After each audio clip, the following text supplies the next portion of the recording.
విషయంలో మాకు న్యాయం చేస్తాడు.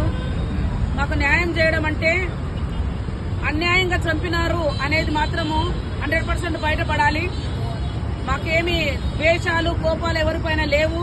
కానీ ఒక తప్పుడు నింద వేశారు చూడండి, అది మేమెవరం భరించలేకపోతున్నాం. అంత గొప్ప దైవజనుడి పైన ఒక తప్పుడు నింద వేసి, ఆయన క్యారెక్టర్ పైన నింద వేసి ఈరోజు ఆయన తాగి చనిపోయినాడు అనడము అది ఎంత అవమానకరం అంటే అంత అవమానకరం. కానీ మా దేవుడు సెలవిచ్చాడు, అవమానములకు ప్రతిగా 2 ఘనతనిస్తానని ఆయన సెలవిచ్చాడు. మా యుద్ధోపకరణములు ఈ లోక సంబంధమైనవి కావు, కానీ దేవుని ఎదుట దుర్గములను పడద్రోయజారినంత శక్తి కలిగినవి ఉన్నవి. కనుక మేము దేవుని పైన ఆధారపడి ఈరోజు మేము ప్రపంచానికి నిరసన తెలుపుతున్నాము. ఖచ్చితంగా దేవుడు మాకు న్యాయం చేస్తాడని మేము నమ్ముతున్నాము.